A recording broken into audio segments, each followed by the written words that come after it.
जय स्वामिनारायण दोस्तों। तो चैप्टर नंबर 10 प्रकाश परावर्तन और वक्रीभवन में આપણે વક્રીભવન ટોપિક પર આગળ વધ્યા છીએ અને વક્રીભવનમાં આની આગળના પીરિયડમાં ગોળીય લેન્સના પદોની વ્યાખ્યાઓ એ ભણી ગયા હતા। હવે આવે છે ગોળીય લેન્સ દ્વારા મળતા પ્રતિબિંબો। તો એ પ્રતિબિંબના આકૃતિ વિશેની વાત। તો હવે બે ગોળીય લેન્સ છે, બહિર્ગોળ લેન્સ અને અંતર્ગોળ લેન્સ। તો પહેલાં આપણે ગોળીય લેન્સ પરથી આવતા જે પ્રકાશના કિરણો છે એનું વક્રીભવન કેવી રીતે થાય છે એ સમજવાનું છે। તો બંને ટાઈપના લેન્સ જે છે બહિર્ગોળ અને અંતર્ગોળ બંને માટે આપણે પેરેલલ ચર્ચા કરીશું। તો તમે જુઓ કે બહિર્ગોળ લેન્સ જે છે, બહિર્ગોળ લેન્સ માટે દોસ્તો આ જે છે ઓ છે એ ઓપ્ટિકલ સેન્ટર, અંતર્ગોળ લેન્સમાં પણ એ રીતે ઓપ્ટિકલ સેન્ટર બતાવેલું છે। બહિર્ગોળ લેન્સમાં બે મુખ્ય કેન્દ્ર છે F1 અને F2 અને બે વક્રતા કેન્દ્ર છે C1 અને C2, પણ અહીંયા લખ્યું છે આપણે 2F1 2F2।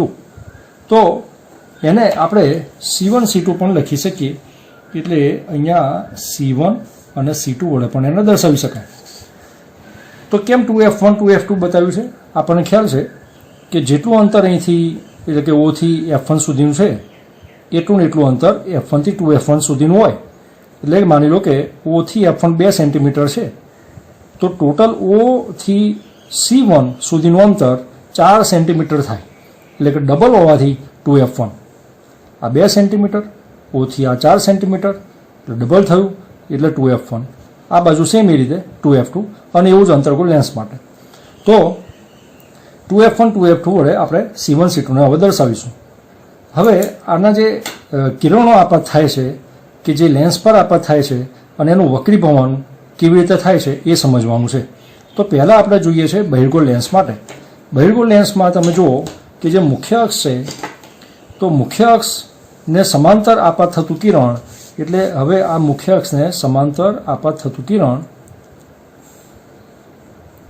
આ ખાસ ધ્યાનમાં રાખવાની વાત છે, કારણ કે આના આધારે બધી આકૃતિઓ દોરવાની થશે।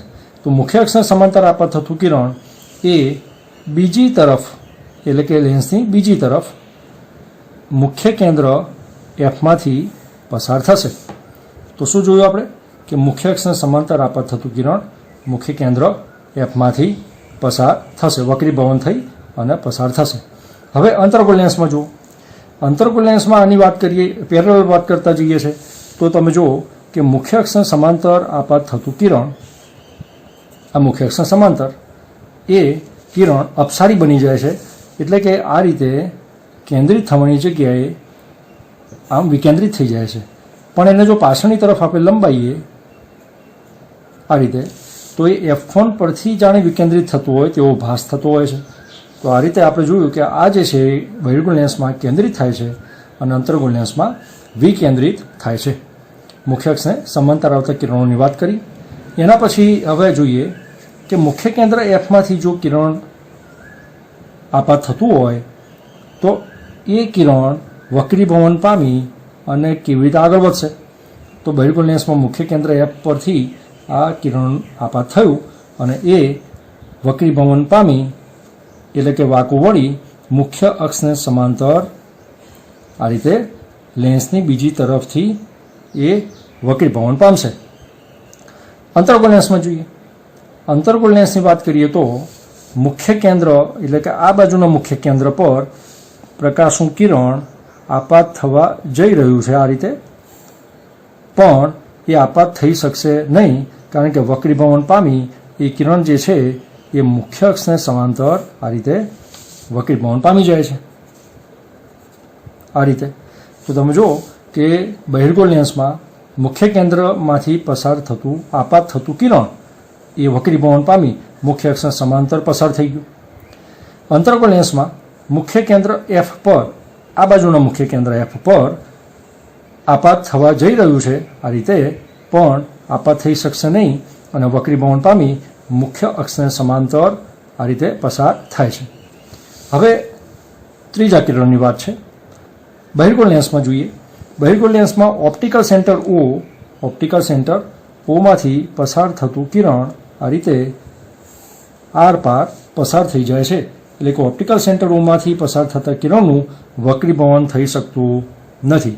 એવી જ રીતે અંતર્ગોળ લેન્સમાં પણ ઓપ્ટિકલ સેન્ટર ઓમાંથી પસાર થતા કિરણનું વક્રીભવન થતું નથી અને એ સીધું પસાર થઈ જાય છે.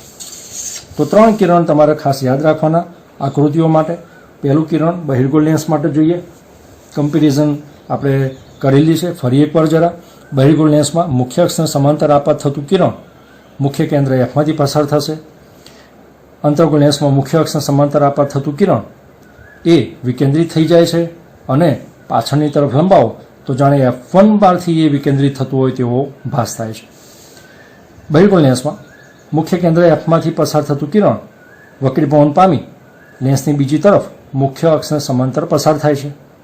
અંતર્ગોળ લેન્સમાં મુખ્ય કેન્દ્ર એફ પર આપાત થવાની જગ્યાએ આપાત થઈ શકતું નથી અને બીજી તરફ મુખ્ય અક્ષને સમાંતર પસાર થાય છે. બહિર્ગોળ લેન્સ અને અંતર્ગોળ લેન્સમાં બંને કિરણો ઓપ્ટિકલ સેન્ટર પર જે આપાત થતા હોય છે તે આપાત થતા કિરણો આર પાર પસાર થઈ જાય છે, એટલે કે ઓપ્ટિકલ સેન્ટરમાંથી એનું વક્રીભવન થઈ શકતું નથી. તો આ રીતે આપણે 3 અલગ અલગ કિરણોની વાત કરી. આ 3 કિરણોમાંથી કોઈ પણ 2 કિરણ લઈ અને હવે આગળની આકૃતિઓ આપણે દોરીશું. તો પહેલાં આકૃતિઓ આવશે બહિર્ગોળ લેન્સ માટેની. એટલે કે ક્વેશ્ચન એવી રીતે પૂછાશે કે બહિર્ગોળ લેન્સની સામે જુદા જુદા સ્થાન પર બહિર્ગોળ લેન્સની સામે જુદા જુદા સ્થાન પર વસ્તુ મૂકવાથી મળતા પ્રતિબિંબના સ્થાન, પ્રકાર અને પરિણામ દર્શાવતી આકૃતિઓ દોરો. તો અહીંયા જરા લખવામાં ભૂલ થયેલી છે. પરિમાણ એટલે કદ, પરિમાણ દર્શાવતી આકૃતિઓ દોરો. ઓકે, હવે નંબર 1, વસ્તુનું સ્થાન. તો ક્યાં છે? તો અનંત અંતરે, એટલે કે વસ્તુ અનંત અંતરે છે. આપણે અરીસાની બધી આકૃતિઓ દોરેલી છે એટલે તમને એ તો ખ્યાલ જ છે કે વસ્તુ અલગ અલગ જગ્યાએથી પહેલાં અનંત અંતરે મૂકીશું, એ પછી 2F1 એટલે કે 2Fથી થોડે દૂર, એ પછી 2F પર, એના પછી F અને 2Fની વચ્ચે, પછી F ઉપર અને O એટલે કે પ્રકાશીય કેન્દ્ર અને Fની વચ્ચે. આવી 6 આકૃતિઓ બહિર્ગોળ લેન્સ માટે દોરવાની થશે. હવે બહિર્ગોળ લેન્સની આકૃતિઓ દોરીએ છીએ પહેલાં દોસ્તો, તમને જરા આ બહિર્ગોળ લેન્સ એ કેવી રીતે દોરવાનું છે એ આપણે બતાવી દઈએ છે. તો બહિર્ગોળ લેન્સ માટે પહેલાં તો આપણે દોરીશું મુખ્ય અક્ષ. એક આકૃતિ જરા તમને દોરીને સમજાવી દઉં. તો મુખ્ય અક્ષ દોર્યા પછી માપ કેવી રીતે લઈશું? તો માની લો કે આ સ્કેલ છે, એના ઉપર 7 સેન્ટીમીટર ઉપર આપણે આ પહેલાં પ્રકાશીય કેન્દ્ર એટલે કે ઓપ્ટિકલ સેન્ટર ઓથી સ્ટાર્ટ કરીશું. હવે 7થી આ બાજુ 2.5 સેન્ટીમીટર 2.5 અને બીજા માની લો કે આગળ વધીએ તો 2.5 પર આ રીતે ડોટ કરીશું. એ જ રીતે 7થી પાછળની તરફ આ બાજુ 2.5 સેન્ટીમીટર અને હજુ આગળ ફરી 2.5 સેન્ટીમીટરે ડોટ કરીશું. હવે આ જે છે એ છે ઓપ્ટિકલ સેન્ટર O, પ્રકાશીય કેન્દ્ર. અને 2.5 અને 2.5 એટલે કે 2.5 સેન્ટીમીટરના અંતરે આપણે જે બધા ડોટ કરેલા છે એમાં અહીં લખીશું આ છે F1, આ છે 2F1, અહીં F2, અહીં 2F2. ઓકે, હવે O ઉપર આ રીતે ફરી પાછું તમે માની લો કે આપણે સ્કેલ અહીંયા મૂકી 7 સેન્ટીમીટર પર અને ઉપર પણ આ રીતે 2.5 સેન્ટીમીટરે અને નીચે 7થી આમ 9.5 સુધી લઈ જાવ, એટલે કે ફરી પાછા નીચે પણ 2.5 સેન્ટીમીટરે આ રીતે ઊભી લાઈન દોરવાની. હવે આ જે છે એ 7થી 2.5 અને ઉપર અને 7થી 2.5 નીચે એ રીતે આ લાઈન દોરવાની. હવે કરવાનું શું છે? આ રીતે કોણ માપક લઈ જે 90ની લાઈન છે દોસ્તો, આ 90ની જે લાઈન છે એ લાઈન અને મુખ્ય અક્ષની લાઈન એ મળે આ રીતે મળતી આવે એ રીતે મૂકી અને આ ઉપરનો અને આ નીચેનો છેડો જે છે એને આ રીતે જોઈન કરી લો. તો આ થયો બહિર્ગોળ લેન્સનો એક વક્રાકાર સપાટી. અને આ કોણ માપકને ફરી પાછું આમ ઊંધું કરી ફરી પાછું 90ની લાઈનને મુખ્ય અક્ષ સાથે આમ મેળવી અને હવે આ બાજુ પણ ઉપરના અને નીચેના છેડાને જોઈન કરી અને દોરી કાઢો. તો આ થઈ બીજી વક્રાકાર સપાટી. તો આ બહિર્ગોળ લેન્સ આ કમ્પ્લીટ. હવે માપ જે તમને ધ્યાન રહે એ માટે સમજાવી દઉં છું ફરીવાર. ઓથી F2 અને F1 2.5 સેન્ટીમીટર લીધેલું છે. આ પણ 2.5. F2 થી આ કેટલું? તો એ પણ 2.5. આ પણ 2.5. ઉપર પણ 2.5, નીચે પણ 2.5. આ રીતે બહિર્ગોળ લેન્સ તૈયાર. તો F1, F2, 2F1, 2F2. તો એટલું દોર્યા પછી 6 આકૃતિઓ આ રીતે બધા માટે કોમન રહેશે અને 6 આકૃતિઓ તરફ હવે આગળ વધીએ છીએ. તો એમાં નંબર 1 શું છે? વસ્તુનું સ્થાન છે અનંત અંતરે. તો હવે આપણે જોઈએ દોસ્તો કે અનંત અંતરેથી જ્યારે કિરણ આવે તો વસ્તુ જ્યારે અનંત અંતર હોય ત્યારે વસ્તુ દર્શાવવાની હોતી નથી. તો આ મુખ્ય અક્ષને સમાંતર આપાત થતા કિરણો થયા. અનંત અંતરેથી આવતા મુખ્ય અક્ષને સમાંતર આપાત થતા કિરણો, અને એ બધા જ કિરણો દોસ્તો આ રીતે લેન્સની બીજી તરફ મુખ્ય કેન્દ્ર F પર કેન્દ્રિત થશે. મુખ્ય કેન્દ્ર F પર આ રીતે કેન્દ્રિત થશે. તો આ થઈ ગઈ આકૃતિ. હવે જ્યારે આપણે વસ્તુનું સ્થાન અનંત અંતરે લીધું તો એના જવાબમાં પ્રતિબિંબનું સ્થાન, પ્રકાર અને પરિમાણ એની વાત આવશે. તો હવે જોઈએ કે પ્રતિબિંબનું સ્થાન જે છે એને આપણે બોલીશું કે લેન્સની બીજી તરફ મુખ્ય કેન્દ્ર F પર, આ મુખ્ય કેન્દ્ર છે, મુખ્ય કેન્દ્ર F પર એ એનું સ્થાન થયું. પછી પ્રકાર આ બાજુની તરફ હોય એટલે કે લેન્સની બીજી તરફ હોય તો વાસ્તવિક અને ઉલટું. અને પરિમાણ કેટલું છે? તો બિંદુ જેટલું છે એટલે બોલીશું બિંદુવત. તો સ્થાન શું થયું? લેન્સની બીજી તરફ મુખ્ય કેન્દ્ર F પર. પ્રકાર લેન્સની બીજી તરફ હોય તો વાસ્તવિક અને ઉલટું. પરિમાણ બિંદુવત. તો આ થઈ પહેલા નંબરની આકૃતિ, વસ્તુનું સ્થાન જ્યારે અનંત અંતરે છે ત્યારે. હવે નંબર 2 વસ્તુનું સ્થાન 2F થી થોડે દૂર. તો 2F થી થોડે દૂર હોય ત્યારે આપણે વસ્તુને બતાવવાની થશે. એટલે આ રીતે વસ્તુને આપણે બતાવીશું 1.5 સેન્ટીમીટરની હાઇટ બતાવીશું. વસ્તુ છે AB અને એની હાઇટ હશે 1.5 સેન્ટીમીટર. તો હવે આગળ જેમ કિરણો જોયા એ રીતે મુખ્ય અક્ષને સમાંતર આપાત થતું કિરણ, એટલે હવે દોરીશું કે મુખ્ય અક્ષને સમાંતર આપાત થતું કિરણ. આ કિરણ જે છે એ લેન્સની બીજી તરફ મુખ્ય કેન્દ્ર Fમાંથી પસાર થશે. આ રીતે મુખ્ય કેન્દ્ર Fમાંથી આ કિરણ પસાર થશે, એટલે કે વક્રીભવન પામી અને પસાર થશે. અને બીજું કિરણ જે છે દોસ્તો એ આપણે ઓપ્ટિકલ સેન્ટરવાળું લઈએ કે જે આપણને ખબર છે કે ઓપ્ટિકલ સેન્ટરમાંથી એ સીધું પાસ થશે. આ રીતે ઓપ્ટિકલ સેન્ટરમાંથી સીધું પાસ થઈ ગયું વક્રીભવન પામ્યા વગર. આ બે કિરણ જ્યાં મળે છે ત્યાં આ રીતે ઉલટું પ્રતિબિંબ બતાવવાનું. કારણ કે હમણાં વાત કરી કે લેન્સની બીજી તરફ પ્રતિબિંબ કેવું હોય છે? ઊંધું પ્રતિબિંબ હોય છે. આ રીતે આ પ્રતિબિંબ બતાવીશું A', B' સ્વરૂપે. હવે ફરી પાછું આપણે જોઈએ કે પ્રતિબિંબના સ્થાન, પ્રકાર અને પરિમાણની વાત કરીએ. સ્થાન લેન્સની બીજી તરફ F અને 2Fની વચ્ચે. બોલવાની જરૂર નથી કે F2, 2F2, F1, 2F1 એમ નહીં, F અને 2F. તો લેન્સની બીજી તરફ F અને 2Fની વચ્ચે. આ શું થયું? એનું સ્થાન. પ્રકાર બીજી તરફ હોય તો પ્રકાર શું બોલાય? વાસ્તવિક અને ઉલટું. આ બાજુ જો હોય એટલે કે વસ્તુ તરફ હોય તો આભાસી અને ચત્તુ, પણ બીજી તરફ હોય તો વાસ્તવિક અને ઉલટું એટલે ઊંધું દેખાય જ છે. અને પરિમાણ તમે જો આકૃતિમાં આ વસ્તુ 1.5ની છે અને એના કરતાં પ્રતિબિંબ સહેજ નાનું છે.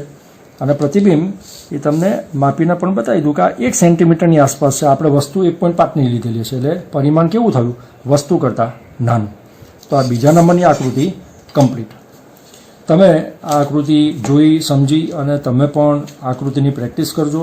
આ બધા ક્વેશ્ચન પૂછાતા હોય છે અને આકૃતિ સ્વરૂપે પણ ક્યારેક પૂછાઈ શકે, એટલે આકૃતિ પણ આપણને આવડવી જોઈએ. એના પછી છે નંબર 3. હવે ત્રીજા નંબરમાં વસ્તુનું સ્થાન છે 2F પર. તો આ F1, 2F1, F2 અને 2F2. ઓકે, અને 2F પર હવે વસ્તુ લઈએ છીએ, એટલે કે 2F પર વસ્તુ 1.5 સેન્ટીમીટરની હાઇટવાળી લઈએ છે. AB 1.5 સેન્ટીમીટરની હાઇટ છે. હવે આ એક આકૃતિ એવી છે કે જેમાં 2F પર વસ્તુ મૂકેલી છે, તો લેન્સની બીજી તરફ એક્ઝેક્ટ 2F પર જ પ્રતિબિંબ મળવું જોઈએ. તો આ આકૃતિ જ્યારે તમે દોરો ત્યારે તમારે દોસ્તો પહેલેથી 2F પર 1.5 સેન્ટીમીટરની હાઇટવાળું પ્રતિબિંબ બતાવી દેવાનું. A ડેશ B ડેશ આ રીતે 2F પર પહેલેથી બતાવીશું. હવે આ છે ઓપ્ટિકલ સેન્ટર અને જેમ બે કિરણો આપણે દોરીએ છીએ એ પ્રમાણે દોરીશું. મુખ્ય અક્ષને સમાંતર આપાત થતું કિરણ, મુખ્ય અક્ષને સમાંતર આપાત થતું કિરણ એ મુખ્ય કેન્દ્ર Fમાંથી પાસ થશે. પણ આ વખત શું ધ્યાન રાખીશું કે આપણે પ્રતિબિંબ પહેલેથી દોરેલું છે, એટલે એક આ પોઈન્ટ, એક આ મુખ્ય કેન્દ્રમાંથી પસાર થશે એટલે બીજો પોઈન્ટ, અને પ્રતિબિંબનું આ A ડેશ એ ત્રણેય એક લાઇનમાં આવે એ રીતે સ્કેલ ગોઠવી અને તમારા કિરણ આમ બતાવવાનું આ રીતે. તો આ થયું વક્રીભવન પામીને પસાર થતું કિરણ. બીજું કિરણ આપણે ઓપ્ટિકલ સેન્ટર ઓમાંથી પાસ કરીશું કે જે આપણને ખબર છે કે સીધું પસાર થઈ જશે. તો એના માટે દોસ્તો આ ઓપ્ટિકલ સેન્ટરમાંથી પસાર થતું બતાવીશું. તો કેટલા બિંદુ થયા આવે? એક તો વસ્તુની આ ટોચ એટલે કે A, ઓપ્ટિકલ સેન્ટર O અને પ્રતિબિંબનું આ A ડેશ એ ત્રણેય એક લાઇનમાં આવે એ રીતે સ્કેલ મૂકી અને આ દોર્યું બીજું કિરણ. બંને કિરણ જ્યાં ટચ થાય ત્યાં જ પ્રતિબિંબ મળે. તો પ્રતિબિંબ પહેલેથી દોરવાનું કારણ એ છે કે જો આ બે કિરણ સહેજ આગળ અથવા પાછળ, સામાન્ય આગળ પાછળ જો થઈ જાય તો 2F પર મળે નહીં. એટલા માટે પ્રતિબિંબ 2F પર જ્યારે વસ્તુ હોય ત્યારે પહેલેથી દોરવું જરૂરી છે. તો આ થયું ત્રીજા નંબરની આકૃતિ. અને હવે પ્રતિબિંબનું સ્થાન તમે બોલો તો શું છે પ્રતિબિંબનું સ્થાન? 2F પર. પ્રકાર વાસ્તવિક અને ઉલટું. પરિમાણ વસ્તુના કદ જેટલું, આપણે 1.5 સેન્ટીમીટરની જ પ્રતિબિંબ લીધેલું છે એટલે વસ્તુના કદ જેટલું. ત્રીજા નંબરની આકૃતિ કમ્પ્લીટ કે જ્યારે વસ્તુ 2F પર છે. Number 4 optical centre F1, 2F1, F2 અને 2F2. ચોથા નંબરમાં જોઈએ વસ્તુનું સ્થાન ક્યાં છે તો F અને 2Fની વચ્ચે. જેમ જેમ આપણે આગળ વધીશું એમ વસ્તુને લેન્સની નજીક લાવીશું. તો 2F પર હતી પહેલાં વસ્તુ ત્રીજા નંબરની આકૃતિમાં, હવે F અને 2Fની વચ્ચે. તો આ 1.5 સેન્ટીમીટરનું આ વસ્તુ બતાવી. અને હવે પહેલું કિરણ મુખ્ય અક્ષને સમાંતર આપાત થતું કિરણ બીજી તરફ મુખ્ય કેન્દ્ર Fમાંથી પસાર થશે. બીજું કિરણ ઓપ્ટિકલ સેન્ટર ઓમાંથી પસાર થશે અને એ કિરણ વક્રીભવન પામ્યા વગર સીધું પસાર થઈ જશે. તમે જુઓ કે લેન્સની બીજી તરફ અહીંયા આગળ બે કિરણો મળે છે. તો એ બે કિરણો મળે છે ત્યાં આપણે પ્રતિબિંબ બતાવીશું. અહીંયા આગળ પ્રતિબિંબ મળશે આ રીતે. A ડેશ B ડેશ દેખાય છે પ્રતિબિંબ વસ્તુ કરતાં મોટું છે. વસ્તુ 1.5 સેન્ટીમીટરની જે લીધેલી એના કરતાં પ્રતિબિંબ મોટું મળેલું છે અને 2Fથી દૂર મળેલું છે. તો પહેલાં સ્થાન છે લેન્સની બીજી તરફ એટલે કે આ બાજુ વસ્તુ છે તો આ બાજુ એટલે કે બીજી તરફ 2Fથી દૂર. આ થયું એનું સ્થાન. પ્રકાર વાસ્તવિક અને ઉલટું. પરિમાણ એટલે સાઇઝ એની કદ વસ્તુ કરતાં મોટું જે દેખાય છે તો 4 નંબરની આકૃતિ કમ્પ્લીટ કરી, 4 આકૃતિઓ બહિર્ગોળ લેન્સ માટેની પૂરી કરી. હવે 5મી આકૃતિ. ટોટલ બહિર્ગોળ લેન્સ માટેની 6 આકૃતિઓ છે. તો 5મા નંબરની આકૃતિમાં વસ્તુનું સ્થાન છે આ વખતે F પર. આ F પર આપણે બતાવીશું 1.5 સેન્ટીમીટરની ઊંચાઈવાળી વસ્તુ A B. સેમ એ રીતે જ આગળ વધીએ છીએ કે મુખ્ય અક્ષને સમાંતર આપાત થતું કિરણ શેમાંથી પસાર થશે? મુખ્ય કેન્દ્ર Fમાંથી. આ રીતે મુખ્ય કેન્દ્ર Fમાંથી પસાર થશે વક્રીભવન પામીને. આ પહેલું કિરણ. બીજું કિરણ આપણને ખબર જ છે કે ઓપ્ટિકલ સેન્ટર ઓમાંથી સીધું પસાર થશે. આ ઓપ્ટિકલ સેન્ટર ઓમાંથી પસાર થયું. તમે જુઓ કે અહીંયા અત્યારે મળતું નથી, પણ આ કિરણો આગળ જતાં અનંત અંતરે મળશે, અને આગળ જતાં અનંત અંતરે મળશે એટલે મુખ્ય અક્ષથી ઘણી હાઇટવાળી પ્રતિબિંબ મળશે. ઘણી હાઇટવાળું પ્રતિબિંબ આપણને મળે, કારણ કે અનંત અંતરે મળે છે. તો આપણે સ્થાનમાં શું લખીશું કે લેન્સની બીજી તરફ અનંત અંતરે.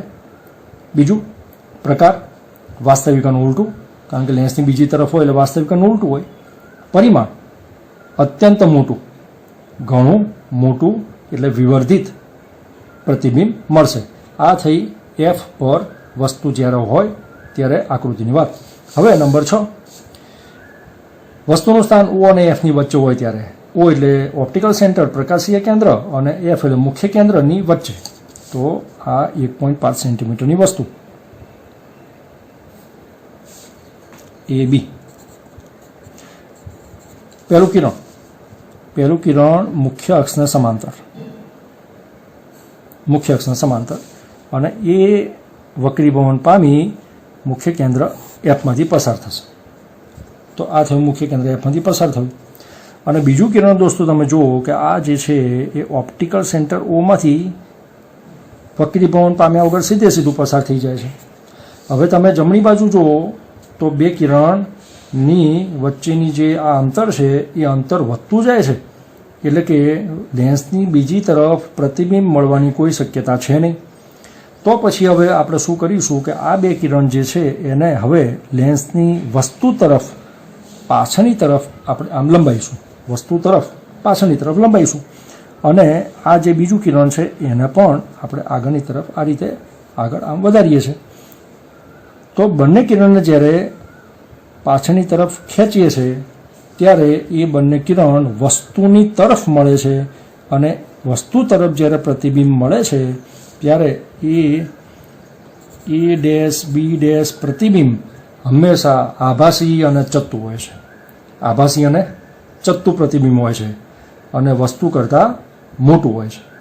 તો સ્થાન જોઈ લઈએ. લેન્સની વસ્તુ તરફની બાજુએ મળે છે. પ્રકાર જોઈ લઈએ. આ બાજુ મળે એટલે કે વસ્તુ તરફ જો મળે તો આભાસી અને ચત્તુ મળે. અને પરિમાણ તમે જુઓ તો વસ્તુ કરતાં મોટું. કદ કેવું છે? વસ્તુ કરતાં મોટું છે. તો સ્થાન, પ્રકાર અને પરિમાણ આ 6 આકૃતિ માટે આપણે સમજ્યા. તો આ બધી જે આકૃતિની ચર્ચા કરી દોસ્તો એ થઈ બહિર્ગોળ લેન્સ માટેની. અને હવે જે 2 આકૃતિ હવે આવશે બહિર્ગોળ લેન્સમાં, આવી ટોટલ 6 આકૃતિ જોઈ. અને અંતર્ગોળ લેન્સની જ્યારે આપણે વાત કરીશું ત્યારે અંતર્ગોળ લેન્સમાં આવી 2 આકૃતિ આવશે. તો અંતર્ગોળ લેન્સની સામે જુદા જુદા સ્થાન પર વસ્તુ મૂકવાથી મળતા પ્રતિબિંબની સ્થાન, પ્રકાર અને પરિણામ દર્શાવતી આકૃતિ દોરો. આમાં 2 આકૃતિ દોરીશું. એમાં પહેલી છે અંતર્ગોળ લેન્સની સામે વસ્તુનું સ્થાન અનંત અંતરે. તો optical centre F1 F2 2F1 2F2 બધું જ બહિર્ગોળ લેન્સની જેમ અંતર્ગોળ લેન્સ દોરવામાં કેવી રીતે દોરીશું? તો અંતર્ગોળ લેન્સને જ્યારે દોરવું હોય ત્યારે હમણાં આપણે જેમ બહિર્ગોળ લેન્સની વાત કરી એ જ રીતે એક્ઝેક્ટ દોસ્તો 2.5 સેન્ટીમીટરના અંતરે દોર્યા પછી હું અત્યારે તમને એ આકૃતિ અંતર્ગોળ લેન્સ માટે દોરી બતાવું. તો માની લો કે આ છે optical centre O. Optical centre દોર્યા પછી તો તમને ખ્યાલ છે કે અહીંયા 2.5 સેન્ટીમીટરે અહીંયા આવશે F2 to F2, ઓકે, અને અહીંયા આવશે F1 અને 2F1. એટલે આપણે જે શીખવું છે શું છે, અંતર્ગોળ લેન્સ કેવી રીતે દોરો, તો એના માટેની વાત કરીએ છીએ. તો સેમ એ રીતે જ 7 પર માની લો કે આપણે આ ઓપ્ટિકલ સેન્ટર રાખીએ તો ઉપર 2.5 અને નીચે પણ આ રીતે 2.5 સેન્ટીમીટરની હાઇટ દોરવાની રહેશે ઓપ્ટિકલ સેન્ટરની ઉપર અને નીચે. એ પછી શું કરવાનું છે, તો આ રીતે સ્કેલ રાખી અને આ જે પોઈન્ટ જે દેખાય છે, દાખલા તરીકે આ સ્કેલ મેં રાખી છે એ દોસ્તો 9 સેન્ટીમીટર ઉપર મેં રાખેલું છે. તો 1 સેન્ટીમીટર આમ અને 1 સેન્ટીમીટર ડાબી અને જમણી બાજુ આ લાઈન દોરી, એટલે કે 9 છે તો આ બાજુ 8 અને આ બાજુ 10. એ જ રીતે નીચે પણ આ 9 પર જો મેં સ્કેલ રાખેલું હોય તો 9 સેન્ટીમીટરથી આ બાજુ 1 સેન્ટીમીટર એટલે 8 અને આ બાજુ 10. તો આ 1 સેન્ટીમીટર 1 સેન્ટીમીટરનો એક રેખાખંડ દોરી કાઢ્યો. ટોટલ 2 સેન્ટીમીટર થયા, પણ આ બાજુ 1 સેન્ટીમીટર, આ બાજુ 1 સેન્ટીમીટર.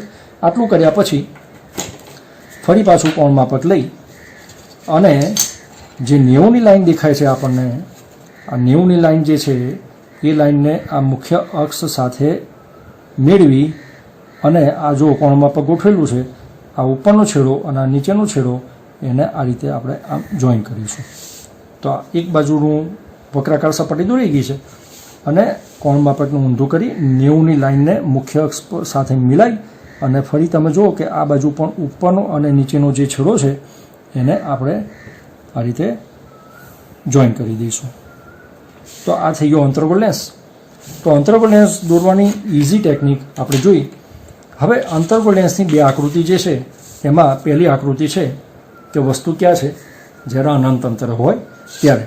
તો વસ્તુ અનંત અંતર હોય ત્યારે વસ્તુને દોરવાની હોતી નથી. તો મુખ્ય અક્ષને સમાંતર આવતા કિરણો આ રીતે દોરવાના રહેશે. મુખ્ય અક્ષને સમાંતર આવતા કિરણો જે છે એ આપણે આગળ ભણી ગયા એ પ્રમાણે અહીંયા કેન્દ્રિત થશે નહીં, બહિર્ગોળ લેન્સની જેમ કેન્દ્રિત થશે નહીં, પણ એ વિકેન્દ્રિત થશે. તો વિકેન્દ્રિત કરતી વખતે તમારે દોરવાનું છે શું, કેવી રીતે ધ્યાન રાખવાનું છે કે આ સ્કેલ એવી રીતે મૂકવાની કે આ બાજુના મુખ્ય કેન્દ્ર F1 પર આ સ્કેલ હોય અને આ બાજુથી તમે જ્યારે આ કિરણને બતાવશો તો આ વિકેન્દ્રિત થયું. પણ પાછળની તરફ તમે એને લંબાવો આ રીતે તો એ મુખ્ય કેન્દ્ર પર ત્રુટક લાઈન તમારે લઈ જવાની. એનો મતલબ એવો થયો કે આ કિરણ વિકેન્દ્રિત થયું છે પણ મુખ્ય કેન્દ્ર F1 એટલે કે F પરથી વિકેન્દ્રિત થતું હોય તેવો ભાસ થાય છે. એવું જ બીજું કિરણ દોરશો તમે આ રીતે, તો આ વિકેન્દ્રિત થયું અને એને પાછળની તરફ આ રીતે તમે ત્રુટક લાઈન સુધી ખેંચો એટલે F1થી જાણે વિકેન્દ્રિત થતું હોય તેવો ભાસ થાય છે. તો આ બધી આકૃતિઓ છે દોસ્તો એ તમે જોડે જોડે પણ દોરી શકો અને વિડીયોને શાંતિથી તમારે દોરવું હોય તો સ્ટોપ કરી પોઝ કરી અને તમે જોડે જોડે પ્રેક્ટિસ કરો, કારણ કે આકૃતિઓ એ જરૂરી છે, પરીક્ષામાં પૂછાય એવી છે અને આના આધારે પણ શોર્ટ ક્વેશ્ચન પણ પૂછાઈ શકે કે અંતર્ગોળ લેન્સમાં જ્યારે વસ્તુ અનંત અંતરે હોય ત્યારે પ્રતિબિંબ કેવું મળે છે. તો ચલો હવે એની ચર્ચા કરીએ. તો પ્રતિબિંબનું સ્થાન, પહેલાં તો પ્રતિબિંબનું સ્થાન લઈશું વસ્તુ તરફ, મુખ્ય કેન્દ્ર F પર, બરાબર. પ્રકાર આ બાજુ છે, વસ્તુ તરફ છે એટલે આભાસી અને ચત્તુ. અને પરિમાણ કેવું છે કેવું છે તો બિંદુવત. પરિમાણ એટલે સાઇઝ એની કેવી છે, બિંદુવત. હવે બીજી આકૃતિ, વસ્તુનું સ્થાન અનંત અંતર અને ઓની વચ્ચે ગમે ત્યાં. તો અનંત અંતર અને ઓપ્ટિકલ સેન્ટર ઓની વચ્ચે ગમે ત્યાં જો આપણે વસ્તુ રાખીએ તો માની લો કે આપણે F અને 2Fની વચ્ચે આપણે ગોઠવીએ છીએ 1.5 સેન્ટીમીટર હાઇટવાળી વસ્તુ AB, 1.5 સેન્ટીમીટરની હાઇટ. એમાંથી દોસ્તો આ મુખ્ય અક્ષને સમાંતર આપાત થતું કિરણ બતાવ્યું આપણે આ અંતર્ગોળ લેન્સ પર, મુખ્ય અક્ષને સમાંતર. આપણને ખ્યાલ છે કે કેન્દ્રિત નહીં થાય, વિકેન્દ્રિત થશે. કેવી રીતે દોરીશું તો F પર રે એ રીતે સ્કેલ રાખીશું મુખ્ય કેન્દ્ર F પર અને આ બાજુ તમે એને આ વિકેન્દ્રિત થતું બતાવો અને પાછળની તરફ જો તમે એને ત્રુટક લાઇન વડે ખેંચશો તો એ જાણે એફ પરથી વિકેન્દ્રિત થતો હોય તેવો ભાસ થાય. આ પહેલું કિરણ. હવે બીજું કિરણ છે ઓપ્ટિકલ સેન્ટર ઓમાંથી આ રીતે પસાર થતું કિરણ. ઓપ્ટિકલ સેન્ટર ઓમાંથી એ વક્રીભવન પામ્યા વગર નીકળી જશે આરપાર. આ બીજું કિરણ. બે કિરણ અહીં છેદે છે તો ત્યાં આગળ આપણે પ્રતિબિંબ બતાવીશું. અહીંયા આગળ પ્રતિબિંબ બતાવીએ. આ પ્રતિબિંબ એ ડેશ બી ડેશ. તો પ્રતિબિંબનું સ્થાન વસ્તુ તરફ એ પ્રતિબિંબનું સ્થાન થયું ઓ અને એફની વચ્ચે. પ્રકાર આભાસી અને ચત્તુ, કારણ કે આ બાજુ છે, આ ચત્તુ એટલે સીધું, તો આપણે સીધું બતાવેલું છે. અને હવે આવે છે પરિમાણ. તો પરિમાણ જે છે એ વસ્તુની સાઇઝ કરતાં નાની સાઇઝ છે, એટલે વસ્તુના કદ કરતાં નાનું. તો આ થયું એનું પરિમાણ. ફરીવાર સ્થાન વસ્તુ તરફ ઓ અને એફની વચ્ચે.